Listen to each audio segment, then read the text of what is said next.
Trade has been a really interesting topic to write about recently. Over the last 6 months, it's become a really passionate area of debate. No longer dry and theoretical. It's very real for a lot of people.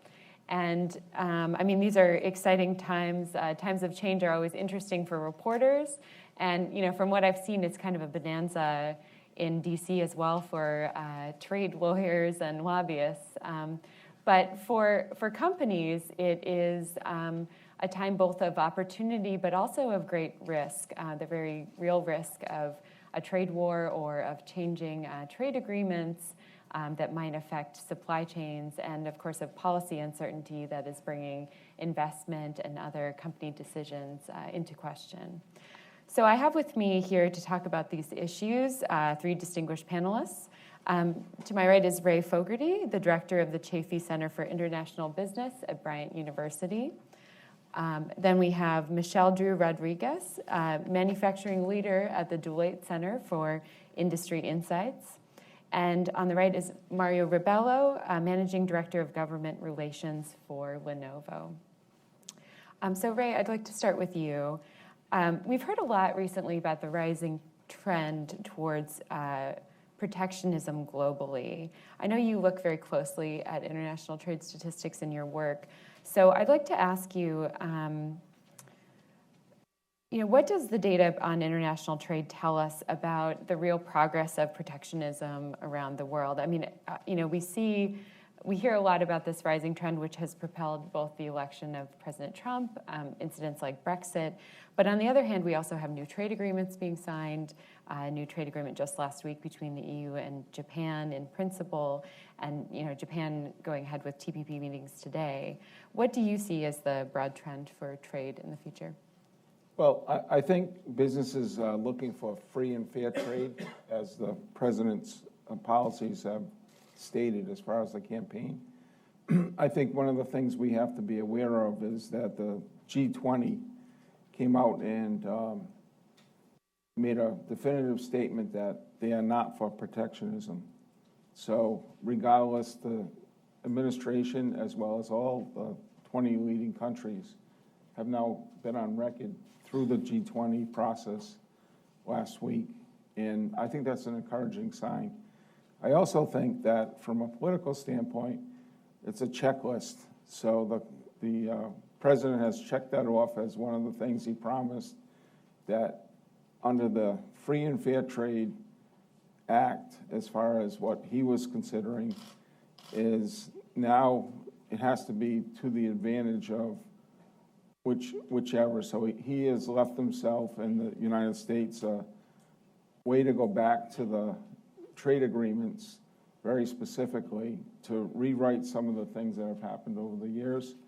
So I'm encouraged that let's get this over with. Let's now serve business, because businesses cannot operate without knowing what the consistent policies are. So from a trade assistance standpoint, which I do,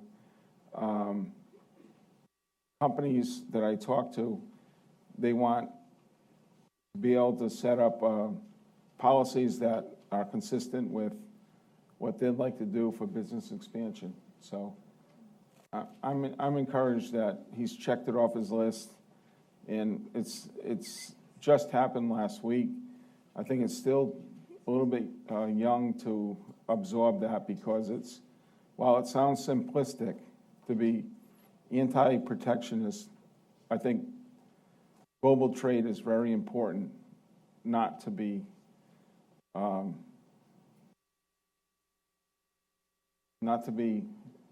held hostage to people who have a view that there isn't free and fair trade. So companies want that consistency. And I mean, we talked about kind of getting this over with. I'm afraid it might be a very long process to come. But I want to ask you, Mario, about negotiations of trade deals. So with the renegotiation of the North American Free Trade Agreement, actually the U.S. Trade Representative has received more than 12,000 comments. They'll have to be reading all of those. So how do some of these actual and proposed changes to trade agreements, how might they affect international supply chains? We have this proposal to renegotiate NAFTA. Yesterday, there was an announcement about reforms to the U.S.-Korea trade deal, which the administration specified was not a renegotiation, but certainly some reforms. And other deals in the works from EU and Japan and China. Are these already having an effect on the business community, and how are multinational companies dealing with this kind of uncertainty? Sure. For sure they are. So part of what we do at Lenovo is we have manufacturing facilities in every region of the world, and we're operating in about 40 countries of actually manufacturing.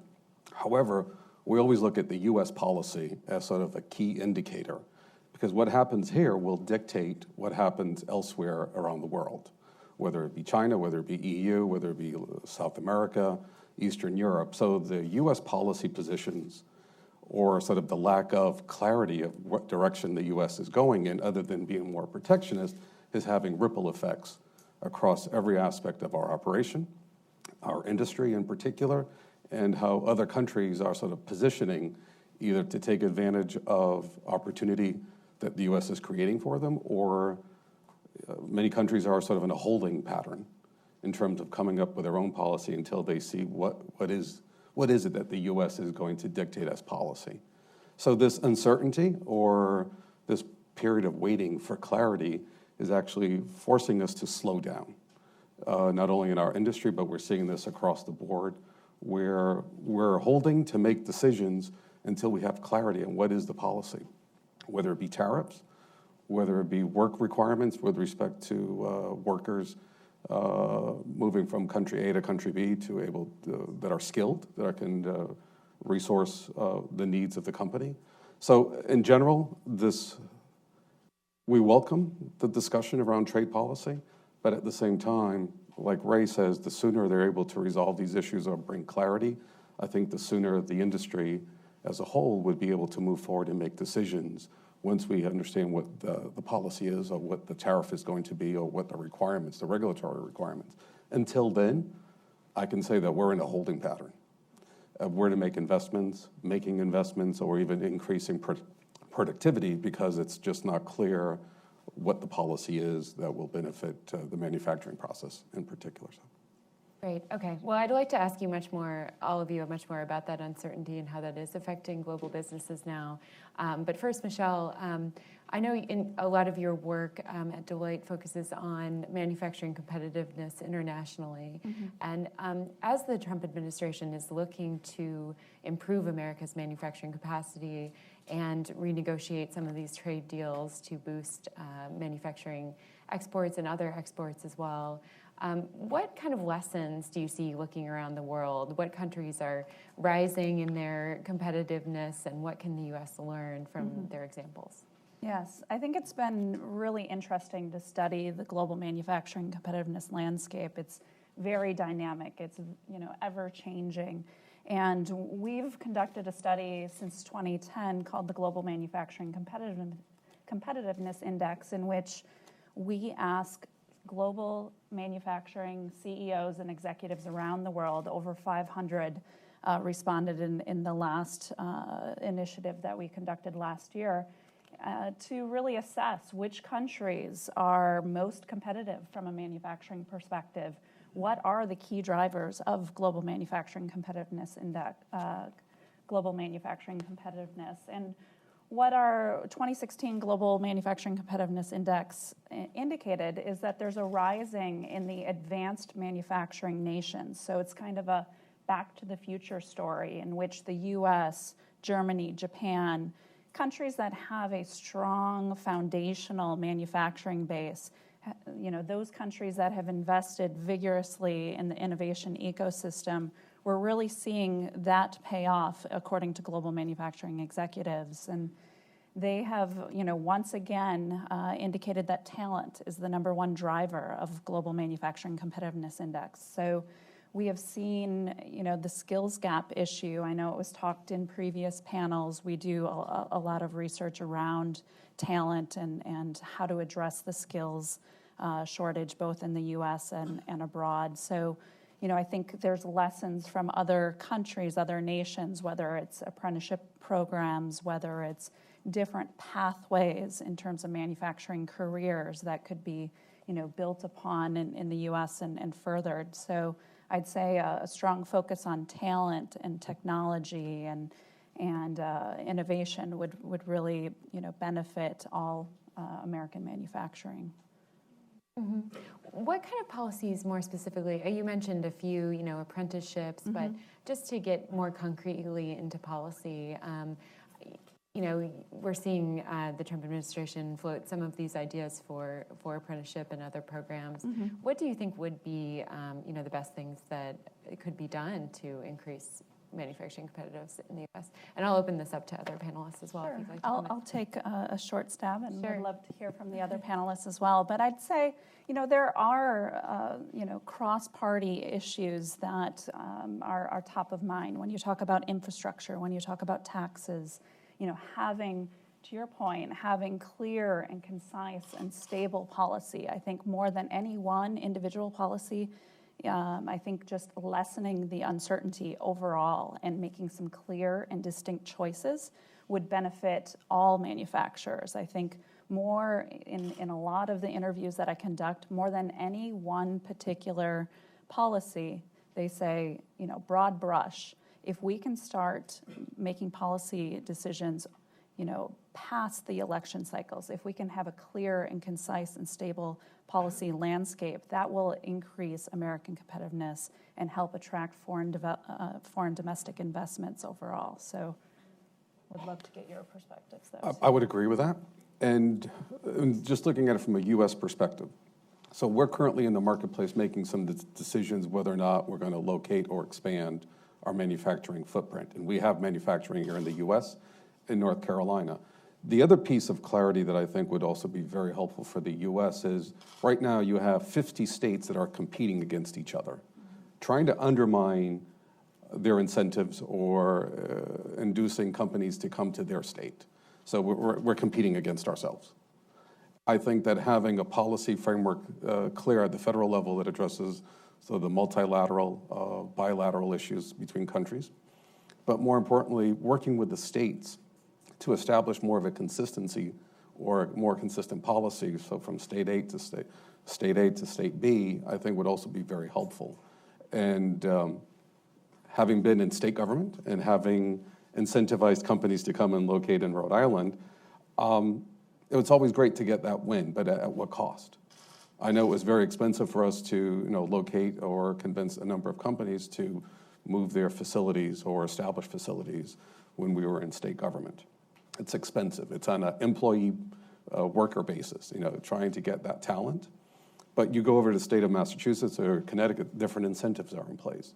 So I think that one area of improvement from a policy perspective is to have more consistency at the state level so that policies are more reflective, or so that you're not forcing states to compete against each other for manufacturing jobs or jobs in the U.S. So I just think that that's a ripe area, and I think that state governments would appreciate that with local governments to have more consistency, or at least know what their liabilities are or opportunities are. But right now, I think that we've created an environment where states are competing against each other, counties are competing against each other. And to be honest, I don't think that's healthy from a U.S. policy perspective, and I would encourage governments to be more collaborative and work with companies that are looking to expand or build their network out here in the U.S. Well, statistically, we have 300,000 companies that trade on a daily basis, but that number is much bigger when you look at reality of trade, because many companies make a one-trade transaction. So the opportunity to grow our economy is very large in trade, because for every $200,000 of new sales, a job is created. So if you look at the talent acquisition, requiring talent from a global perspective as you grow globally, that's one of the biggest issues. Because right now, It's an issue, and it has been not from the Trump administration, from overall administrations for the last 10 years, that there is no set policy on how to immigrate now in this country. It used to be fairly given, and now it's becoming more and more complex. So I'm not saying Democrat, Republican as far as that as an issue. What I'm saying is that the business owners want that flexibility to be able to hire who and what they want. That's how America became great, if you want to put it in that term. America will continue to be great as long as we're a melting pot. America will continue to be great from a global perspective, that we bring people in from all over the world. For the companies in our state, which happens to be Rhode Island, or in our region, it's important to bring in that diversity of talent and to have the ability to train and hire those individuals. At the same time, TACO's probably the best example I know of that has retained their current employees and paid attention to their current employees' needs. Their turnover rate is extremely low. There's a reason for that. So you have to retain your current employees. You have to train the current employees, that as was stated at an earlier panel. But you also have to be able to acquire new and diverse talent to grow globally. If we do that, we have $1 trillion of sales from manufacturers right now on a global basis. We could double that. That's a huge impact on our economy. So statistically, to me, it's nothing but a win-win situation. It's not a competitive situation where it's a win-lose. It's a situation where trade is a win-win for companies as well as individuals who work for those companies. That segues into my next question. I'm glad you brought up trade and the benefit to the economy. One of the Trump administration's biggest goals has been bringing the U.S. back to faster rates of economic growth, rates like 3%, which we haven't seen in a long time due to both demographic changes but also declining productivity in the U.S. And we saw the administration release something, I think just this morning, about their economic plan, talking about increasing productivity and how the key to that was investment. But it strikes me, in the kind of policy uncertainty that you're describing, companies may be withholding investment due to uncertainty in policies surrounding trade and manufacturing.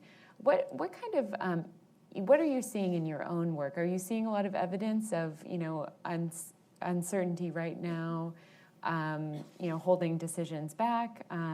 What do you think the future of that could look like? I'll just open it up. Sure. I'll start on my end, and I'm speaking from both the Lenovo perspective as well as sort of industry perspective. And we are holding back on making some of these key decisions, because the reality is it's not just the policy, it's the other pieces of the equation that need to come together. For example, global supply chains for our particular industry and high-tech manufacturing or electronic components, the reality is that the global supply chain does not pass through the United States. So for us to set up shop and expand or grow here, unless these other components are taking shape at the same time. So if we need to source the material, gather the components of either a PC, a server, or a mobile phone, we're going to have to ship them into the United States, because the reality is we just can't buy them or we can't source them here in the US. So that adds additional delay. It adds additional factors of cost to the equation that will increase the cost to manufacture here in the US. So from a high-tech perspective, we will continue to invent here in the US. We will continue to architect in the US. But the harsh reality is the supply chain, the global supply chains, are not structured for us to grow manufacturing here in the US. Whether it be us, whether it be our competitors, whether it be Apple, Dell, HP, other hardware manufacturers, we're all manufacturing abroad. And we all support the concept that the Trump administration is driving, which is drive more growth here, drive jobs here. We'd love to. But the factors that will enable us to do so are not conducive. So part of it is policy, not having clarity on what the tax code is, what the tax reforms are going to be, what the incentives are to operate in country. But the other component, which policy doesn't address, is this whole issue of global supply chain. And in order to have high manufacturing or technology manufacturing take place here, those issues have also have to be addressed in a manner that will allow companies to grow jobs and really grow the output overall here in the U.S. I would add, I think the complexity of the global supply chain is something that cuts across many of the policies and aspects that should be considered in terms of, in order to create an environment, to your point, that interconnects all elements of the supply chain in the U.S., there are a number of sectors where the global supply chain doesn't pass through the U.S., but there are still a number that do in the U.S. And particularly when we look at those other sectors, I think creating a competitive environment and an infrastructure from all the way from materials to end production, keeping enough of that in the U.S. so that if the end product is made in America, that it doesn't, that there are options either in the U.S. or Canada or Mexico to create that ecosystem that is required. I think because of globalization, because of the rush for low-cost labor, some sectors, have moved more quickly to the global landscape than others. And so I think it's a complex issue that requires incentives and motivations to keep all elements of the supply chain feasible to be produced here.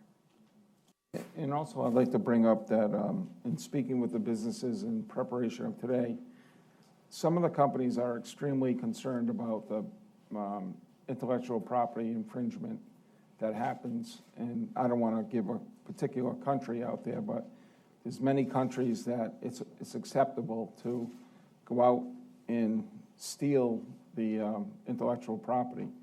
It's not acceptable, and the U.S.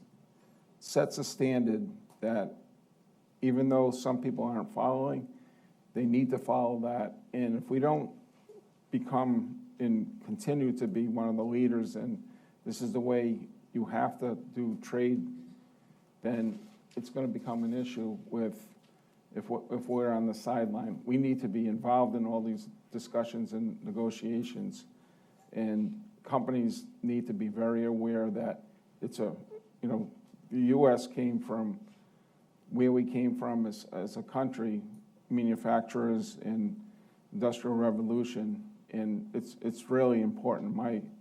My opinion is to make sure that those things are enforced as far as the progression of where and what the countries are doing, so that we are playing on a level playing field. And that's what the business owners are telling myself as far as they're concerned about that, because there's rules, regulations that we can set up, but if we're not setting the course for the rest of and I'm not saying that we should be the world leader or world policeman. That's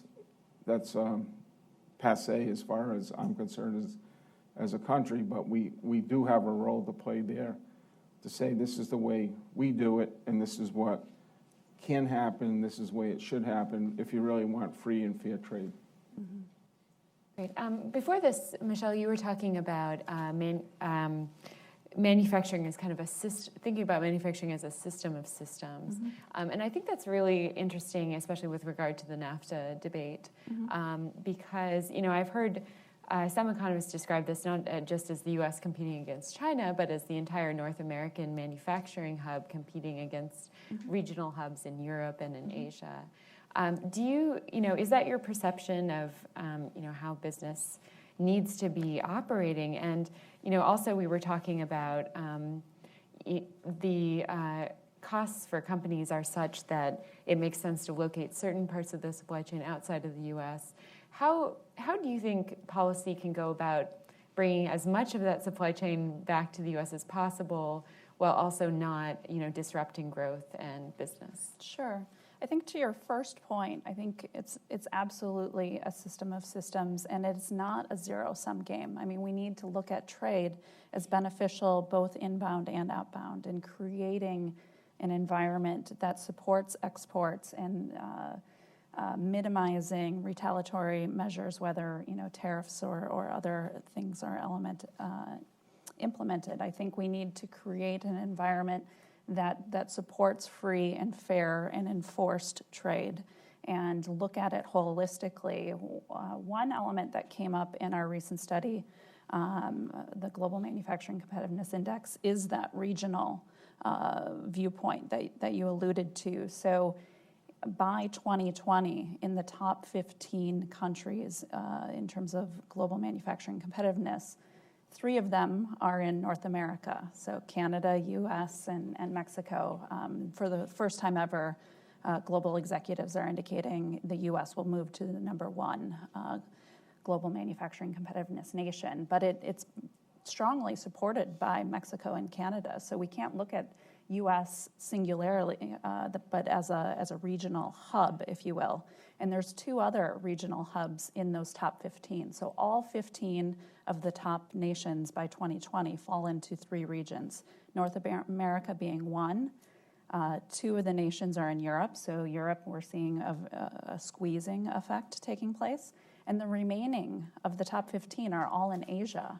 So quite a number of the most competitive manufacturing nations are in Asia, both because, let's face it, population and market size, are dictating companies to move there, as well as, we're seeing, we coined the term Mighty Five. So Malaysia, India, Vietnam, Thailand, and India, those 5 nations have risen to the top within the top 15, and so we're seeing this regional effect take place, where there's kind of a hub and spoke, and taking all elements, whether it's the highly innovative nations, whether it's the low cost, and a combination thereof, and so you need all of those aspects to create the system of systems within manufacturing, and all of those regions are interconnected. So you can't just look at U.S. policy in a vacuum, but you need to take the broader context in mind. Mario or Ray, do you have any thoughts on what kind of policies could bring parts of that supply chain back to the U.S. best without also disrupting growth or business? I'll let Ray go first. Well, nearshoring is happening, meaning things are coming back to America. It's a reality. So manufacturing is bringing back what it has lost little by little. Has it shown up statistically? No, but when you look at manufacturing, we had a large fallout since 1988, where in our own state we had 116,000 jobs, and now we have 40,000 jobs dependent upon manufacturing. So you have to look at manufacturing as not just the direct jobs, but the indirect jobs that correlate to, statistically, how many jobs are dependent upon manufacturing. So it's a much bigger sector than people give it credit for because of the multiplier job. Very, very conservatively, it's 2 to 1. Most likely it's 3 to 4 to 1 as far as manufacturing goes. So when you look at a direct job, then you look at the correlation of that, and that's a big number, because most people want to just say what's the direct job. They don't want to say what's the economic multiplier for that. So what we're doing as far as global sales and things like that, it creates jobs on a widespread basis, but we've got to allow business to make business decisions. If a company wants to buy a company somewhere else, regardless where it is around the world, to be closer to their supply chain, it's okay. It's not bad. So it's not, in importations, it's really, if you look at the global economy, importations is 3 to 1 as far as exports versus imports. You know what that means? We're very competitive, we're a wealthy nation, and we're importing things because we can get it cheaper. So what do you want to do? Do you want to artificially increase the price so that we have more jobs? I don't think so, because imports are extremely important to the overall process of free and fair trade. I'm glad that you brought up the effect on workers, because before we open it up for audience questions, I do want to ask, the origin of a lot of this political discussion we're having around trade is the aftermath of the financial crisis and the effect of trade, either real and perceived, on lower and middle income people in the U.S. So in an era of multinational companies that obviously have very real obligations to their shareholders to generate profits, what do you see as the role that companies play in that debate, and in either providing opportunities or not for more lower and middle income people in America? Well, I'd say talent, being the number one driver of competitiveness with manufacturers is, talent is the asset that all companies have that is most vital. And so retaining and attracting and developing the top talent is truly what is going to define and differentiate manufacturers today from the future. So I think it's in their best business interest to develop and retain top talent. And I think, through our skills gap study, we show between 2015 and 2025, 2 million jobs in the U.S. will go unfilled in the manufacturing industry because of the skills shortage, because they're not able to find and attract and retain the top talent. They're going to other sectors, they're going to other countries and nations. And so attracting and developing the talent, whether it's at the shop floor level, whether it's in the executive suite, at all spectrums of talent is going to be the one of the key battlegrounds in the manufacturing landscape. I'll validate that. So when we look to increase manufacturing or employment levels in a particular facility, the first thing that we look at is talent. Is there talent within an hour's drive is typically the barrier. More than an hour's drive, the talent just falls off for us. So we make decisions on where to move manufacturing or where to move production based upon the talent. And then overlay the policies on top of where is it favorable. So as a company, we operate 40 manufacturing facilities in these regions that Michelle has called out. And so what we're able to do is shift manufacturing, shift production from country A to country B based upon where the talent is, based upon the incentives to manufacture locally, as well as what the overall policies are of gathering and being able to produce in a particular country. But our number one criteria is talent. If the talent isn't there, we will move on to the next facility to figure out where do we locate a site, where do we employ from. And here in the U.S., so we operate in North Carolina. So we have our manufacturing facility right outside of Raleigh, about 45 minutes outside of Raleigh, because that's what we determined is the threshold in that geography. Then we have our operational center within 10 miles of downtown Raleigh. But we're able to attract the talent. And that's what's driving us. And we have 5,000 employees here on the ground in North Carolina, but we located in a facility and a site that had plenty of skilled workers. And that was a decision for us, and that's where we're going to continue to invest, because we'd love to be in other parts of the U.S., but the skills aren't there. Mm-hmm. So that's a driving decision for us not to locate if the talent isn't there. So. Yeah, we're seeing more and more manufacturing companies move to where the talent is. So GE moving to Boston, U-Site moving from rural to the Raleigh area. And it's that ecosystem. So you take research, whether it's national laboratories or universities, a strong, vibrant community college, as well as industry, having those various components of the innovation ecosystem fulfilled is typically, a very virtuous and cyclical, compounding factor that reinforces and attracts more.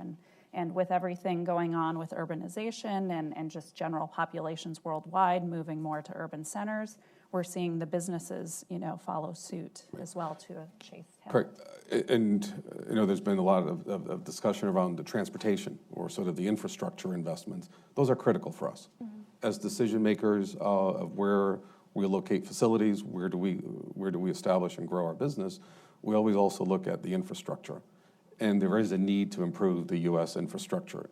If the U.S. really wants to grow at that 3%, some significant investments have to be made in the infrastructure to move people and product from point A to point B. And right now, as we all know, a lot of our infrastructure is crumbling.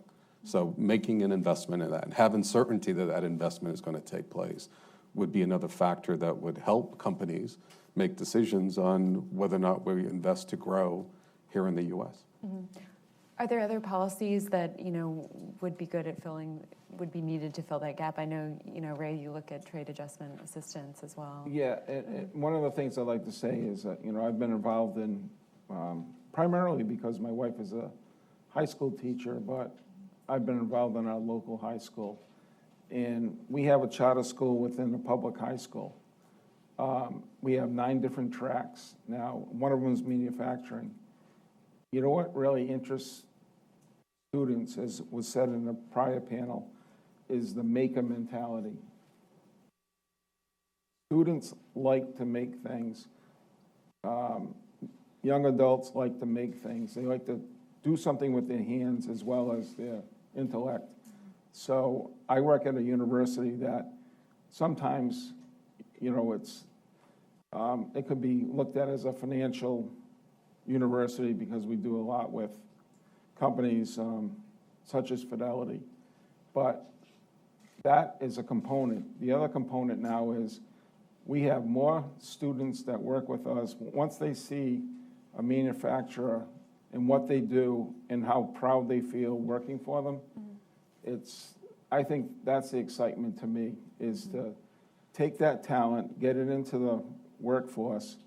And I think manufacturing is no longer that, it used to be even 10 years ago, people would say, well, manufacturing, I don't want my kids to go into manufacturing. I do. I want my kids to be very successful. And I want to see them make something, do something, create something. And I think that's the beauty behind America, is the talent that comes in from all over the world to create something that no one's seen before. So that's exciting to me for manufacturers in the future. I'm glad you brought that up. We are actually releasing a study today on the perception of manufacturing industry, and it finds that once students are more familiar with manufacturing, that they're twice as likely to enter a career. So it's really opening the doors and helping the public, helping parents, helping students understand what manufacturing really looks like today, what modern manufacturing is, and how vibrant and high-tech and innovative it is. And I think the maker movement and all of the robotic challenges for students, and you see all of these types of programs that are really more about advanced manufacturing, more about modern manufacturing. And our study, with NAM and the Manufacturing Institute that's releasing today shows the effect of the perception, significantly changing in the American public, and, much more towards a vibrant, modern manufacturing. And that was a process. That was a long process because, again, like 10 years ago, that wasn't a consistent theme. Right. And now it's being lived. It's students at our university, they want to turn around and they want to make something while they can do their academic things. But we have a maker space now. Brandeis has one of the best maker space, meaning students are running their own, let's make a product, let's get together, let's convert. They don't want to go out and, do what they do. They want to go out and make things, and it's exciting to see that, because that's what they want to do for entertainment now. which that was not what happened 10 years ago. Kids these days, they're just It's exciting. manufacturing So. things. Great. Well, that's a very nice optimistic note to open this up for audience questions. If you could identify yourself and please ask a question rather than just making a statement. We have a couple microphones moving around. Let's see. We'll go here first. Hi, Max Maximovich, University of Maryland. I just want to follow up the discussion on talent and issues of agglomeration. If basically you're saying that you're looking for locations or talent within 1 hour of your location, what does that suggest about future trends about maybe agglomeration of industry, about sort of most manufacturing moving to a few centers, and the rest of the country, is there sort of much scope for manufacturing in more rural areas, in sort of less populated states? I'll take my immediate response from what I'm seeing is it's growth in jobs and in particular manufacturers being more concentrated. You're looking at a handful of centers around the U.S. that really are in a position to support the manufacturing, that have the talent, that have the ability to deliver low-cost energy or alternative forms of energy to reduce the cost. So unfortunately, I don't see it spreading out across the country. And states are recognizing there's a few states out there that are more aggressive than others and are being very smart on bringing these jobs into their region, and they're building this ecosystem. These systems within a geography to really support this growth, and I'm just seeing that continue. And unfortunately, it's going to be maybe a dozen or so sites around the U.S. that will have this heavy concentration. You'll always have some outliers for some reason, but the reality is it's being concentrated, and it's moving closer to the population centers around the country. That's what I'm seeing. Mm-hmm. So. Yeah, I would say that's happening in the U.S. and globally as well. So, you look at nations that are strategically investing in either the capability set or the skill set required for manufacturing or other industries, and you see it, to supplement their population, their job growth. And so, ideally, we all in this room would love to see those systems and ecosystems at the regional base. Many of them thrive and flourish in the U.S., but there are other nations that are very aggressively investing in the innovation ecosystem that ultimately attracts businesses and attracts, investments.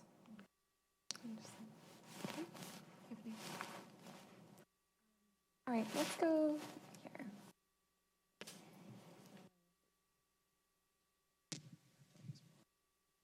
here. Zachary Leibowitz. If someone wants to work at an aviation industry advocacy group, some point, one interesting thing I'll know is that a couple years ago, Toyota relocated its headquarters from California to Plano, and there was discussion about whether air service played a role. For many on the panel, we're talking about competitiveness. How important is air service to the competitiveness, equation here?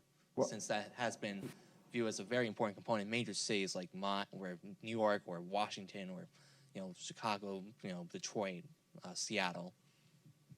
I can jump in on a very local basis. We just expanded our airport so that we can do European flights as well as coast-to-coast flights. It's a huge economic multiplier that people want to go out where they are from the airport. They want direct flights, and they will establish, if you're a business person, believe it or not, Boston is 1 hour away, but they would much rather drive to Providence, 20 minutes away, and then fly from there.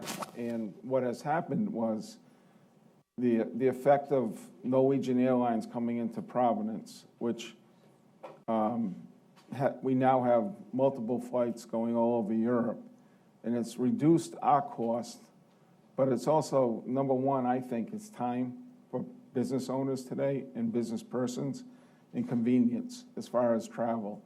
So I think you're spot on, and I think Mario had said it earlier that you need the infrastructure. You need the trade infrastructure, and airports are a very important part of that.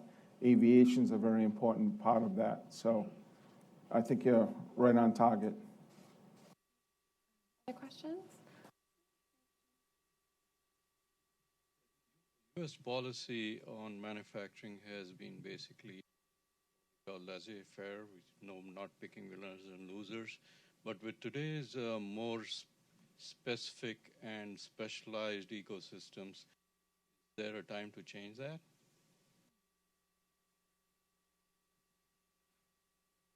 It's a good question. It's a good question. I think there's Very good question. right. So I think you're right in that typically industrial or manufacturing policy is viewed upon differently in the U.S. as opposed to other countries in the world. Other nations are, manufacturing systematically is viewed as one of the key measures to economic prosperity. So, Deloitte, World Economic Forum, MIT, Harvard, we've all done studies linking product complexity and export complexity of a nation with economic prosperity. So as the product, as you make more complex and high-tech things, your economy flourishes. And other nations know this and actively are developing policies to help implement that. So, the U.S. historically has had a very strong, innovative, entrepreneurial foundation that we've benefited from. So whether it's our national lab system, where so many of our basic science takes place, it's really a gem of our ecosystem in an innovation perspective, or whether it's our entrepreneurial, mechanisms. I think there are aspects that we should encourage and flourish, whether that's quote unquote industrial policy or just creating an environment for things like innovation and high tech and entrepreneurialism flourish, benefit. I think that would be advantageous to the U.S.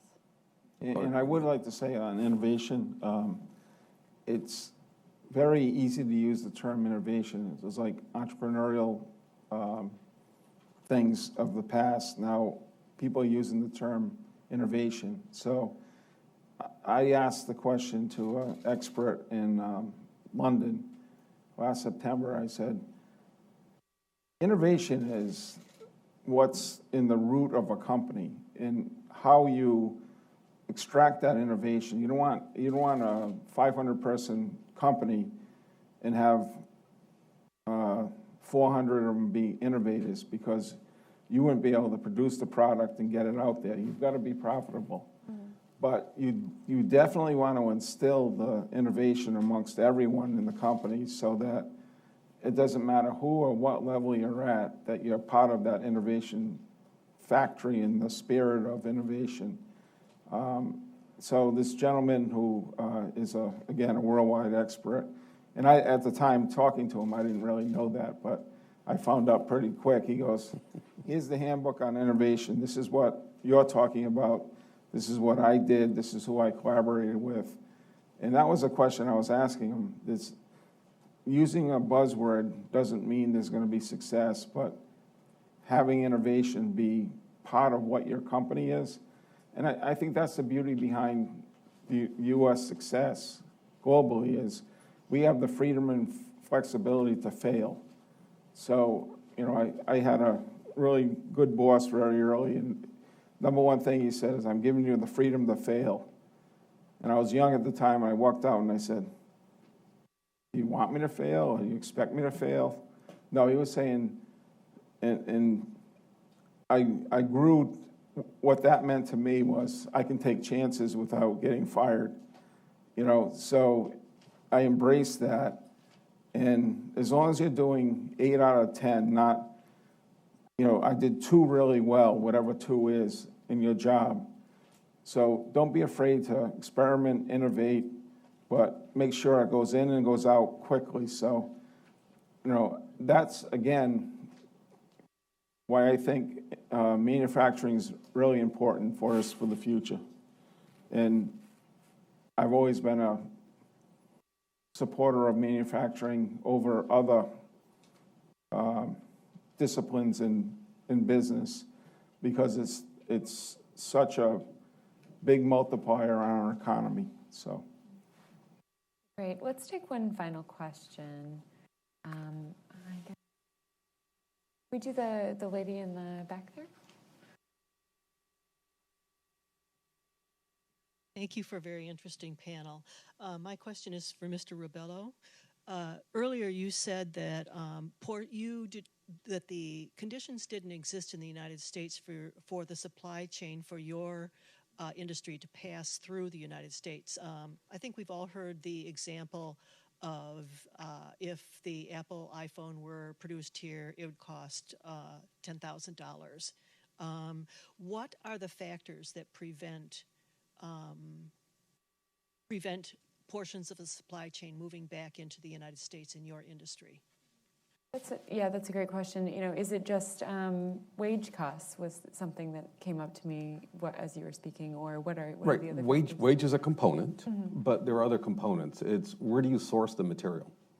In the electronics field, whether it be a mobile device, a laptop, a high-performance computing, or a server, there's only 4 or 5 places in the world where you can actually source the material. That's one component. And typically, the U.S. is not a place where we source. That just doesn't, the material isn't here. That's a problem. So getting the material here in a timely fashion it's an additional layer of expense that we have to incur. So that's one element. The second element is the component parts. We have to rely on others to, whether it be a battery, whether it be a chip, whether it be other components of the electronic device. It's just not manufactured in the U.S. That's the hard truth. It's manufactured in other parts of the world as well. So again, if you're going to build a facility in the U.S., you have to account for the cost issues of labor. Then you have to figure out, all right, how am I going to get product, source the material to bring into the U.S., and then I have to have the regulatory approval to bring it into the U.S. So we have products sitting at the border waiting to come in so that we can manufacture in the U.S. So it's not that you can put it on a container ship and after a certain period of time, the content goes bad or the chip goes bad if it sits on a dock and there's a heat or cold index. Chip may not work. So these are the supply chain elements of our particular industry that don't exist in the U.S. Now, for that to happen, to encourage companies like Lenovo, Apple, HP, Dell to manufacture in the U.S., a policy would have to encourage those suppliers to move those supply chains into a location that's more conducive where we can gain access pretty quickly to it in the U.S. But today, those supply chains don't exist. They're not here. We have to go to China. We'll have to go to other parts of Asia. We'll have to go to parts of Africa for these components. Or on the chips, it's great that they're created or invented here in the U.S., but the companies that own those patents and those portfolios manufacture in other parts of the world. It's just the ecosystem. Until you get that ecosystem to move, to relocate, and to be more flexible in our particular industry, in the telecommunications technology sector, we will never have an iPhone manufactured in the U.S. That's the hard truth. Or we'll never have a PC Right now, there is not one single PC maker that will make a PC in the U.S.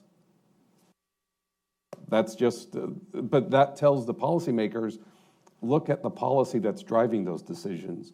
What can be done to influence and to bring those supply chains or relocate those supply chains to an environment where you can pull from it that's closer to the U.S.